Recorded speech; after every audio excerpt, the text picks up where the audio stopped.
Video وقت پر مل سکے۔ السلام علیکم دوستو، آج میرا موضوع ہے اسلام میں بیوی کے حقوق۔ شوہروں کو بیوی پر یہ حق ہے کہ جن مردوں یا عورتوں کا گھر میں آنا یا بیویوں سے بات چیت کرنا انہیں پسند نہ ہو، بیویوں کو ان کو گھر میں آنے کی اجازت نہ دیں۔ آگے فرمایا گیا کہ اگر وہ اس طرح کی خلاف ورزی کریں تو مردوں کو ان کے سربراہ کی حیثیت سے حق حاصل ہے کہ ان کی اصلاح اور تنبیہ کے لیے مناسب سمجھیں تو ان کو سزا دیں۔ پیغمبر اسلام حضرت محمد مصطفیٰ صلی اللہ علیہ وآلہ وسلم کی معاشرتی تعلیمات کا بنیادی عنصر عورتوں کا ادب اور احترام ہے۔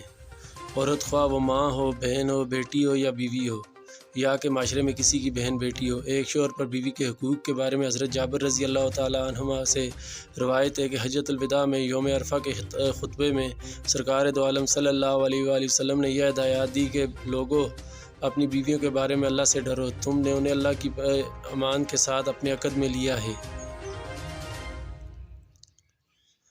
اور اسی اللہ کے کلمہ اور حکم سے وہ تمہارے لیے حلال ہوئی ہیں۔ تمہارا ان پر یہ حق ہے کہ جس کا گھر میں آنا اور تمہارے بستروں پر بیٹھنا تمہیں ناپسند ہو، وہ اس کو آ کر وہاں بیٹھنے کا موقع نہ دیں۔ بس اگر وہ ایسی غلطی کریں تو ان کو تنبیہ تادیب کے طور پر تم سزا دے سکتے ہو جو زیادہ سخت نہ ہو، اور تمہارے ذمہ مناسب طریقے سے ان کے کھانے، کپڑے اور سمیت ضروریات کا خیال رکھنا چاہیے۔ اس حدیث میں سب سے پہلے بات تو یہ ہے فرمائی گئی ہے کہ مرد جو عورتوں کے بااختیار اور صاحب حکم سربراہ ہیں، وہ اپنی اس سربراہی کو خدا کے مواخذہ اور محاسبہ سے بے پرواہ ہو کر عورتوں پر استعمال نہ کریں، اور ان کے معاملے میں خدا سے ڈریں، اور یاد رکھیں کہ ان کے اور ان کی بیویوں کے درمیان خدا ہے، اور اسی حکم اور اسی کے مقرر کیے ہوئے ضابطۂ نکاح کے مطابق وہ ان کی بیوی بنی ہے اور ان کے لیے حلال ہوئی ہے، اور وہ اللہ کی امان میں ہیں، ان کی ماتحتی بنائی گئی ہے۔ یعنی ان کی بیوی بن جانے کے بعد ان کو اللہ کی امان اور پناہ حاصل ہے۔ اگر شوہر ان کے ساتھ ظلم و زیادتی کریں گے تو اللہ کی دی ہوئی امان کو توڑیں گے اور اس کے مجرم ہوں گے۔ سرکار دو عالم صلی اللہ علیہ وآلہ وسلم کے اس جملے نے بتایا کہ جب کوئی عورت اللہ کے حکم کے مطابق کسی مرد سے نکاح کر کے اس کی بیوی بن جاتی ہے تو اس کو اللہ کی ایک خاص امان حاصل ہو جاتی ہے۔ یہ عورتوں کے لیے کتنا بڑا شرف ہے، اور اس میں ان کے سربراہ شوہروں کی کتنی سخت آزمائش ہے کہ ان کی بیویاں اللہ کی امان میں ہیں۔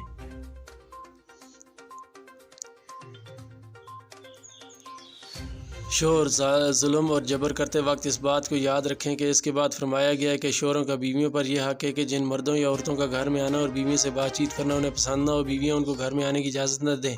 آگے فرمایا گیا کہ اگر وہ اس کی خلاف ورزی کریں تو مردوں کو ان کے سربراہ کی حیثیت سے ان کی اصلاح اور تنبیہ کے لیے مناسب سمجھیں تو سزا دیں۔ موجودہ دور میں اتنی سزا کافی ہے کہ ان کی خواہشات پر پہرا لگا دیں۔ آخر میں فرمایا گیا ہے کہ بیویوں کا شوہر پر یہ خاص حق ہے کہ ان کو کھانے، کپڑے وغیرہ کی ضروریات اور اپنی حیثیت اور معاشرے کے دستور کے مطابق پوری کریں۔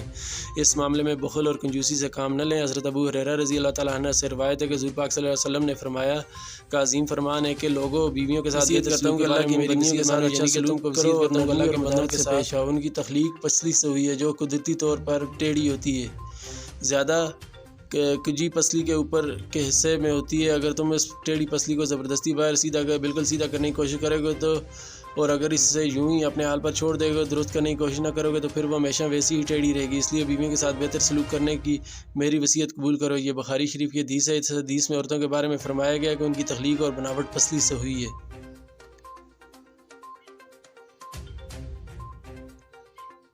یہ واقعہ کا بیان بھی ہو سکتا ہے اور اس کو محاوراتی تمثیل بھی کہا جا سکتا ہے۔ صورت مقصد اور مدعا یہ ہے کہ عورتوں کی فطرت میں کچھ نہ کچھ کجی ہوتی ہے، جیسا کہ آدمی کے پہلو کی پسلی میں قدرتی کجی ہوتی ہے۔ آگے فرمایا گیا ہے کہ زیادہ کجی کے اس کے اوپر والے حصے میں ہوتی ہے، جو غالباً اس طرف اشارہ کرتی ہے کہ عورت میں کجی زیادہ تر ظہور اور اوپر کے حصے میں ہوتی ہے، جس میں سوچنے والا دماغ اور بولنے والی زبان ہے۔ آگے فرمایا گیا تم اگر ٹیڑھی پسلی کو زور سے بالکل سیدھا کرنے کی کوشش کرو گے تو وہ ٹوٹ جائے گی، اگر یوں ہی چھوڑ دو گے تو وہ ہمیشہ ٹیڑھی رہے گی۔ مقصد یہ ہے کہ اگر کوئی زبردستی اور تشدد سے عورت کے مزاج سے کجی نکالنے کی کوشش کرے گا وہ کامیاب نہ ہوگا، بلکہ ہو سکتا ہے افتراق اور علیحدگی کی نوبت آ جائے۔ اگر اصلاح کی بالکل فکر نہ کرے گا تو وہ کجی ہمیشہ رہے گی اور کبھی بھی سکون زندگی میں حاصل نہیں ہوگا۔ اس لیے شوہروں کو چاہیے کہ وہ عورتوں کی معمولی غلطیوں اور کمزوریوں کو نظر انداز کرتے رہیں، ان کے ساتھ بہتر سلوک اور دلداری کا برتاؤ کریں۔ اس طریقے سے ان کی اصلاح بھی ہو سکتی ہے۔ استووا بالنساء خیر، ان سے رسول صلی اللہ علیہ وسلم نے کلام فرمایا اور خاتمہ کلام پر فرمایا۔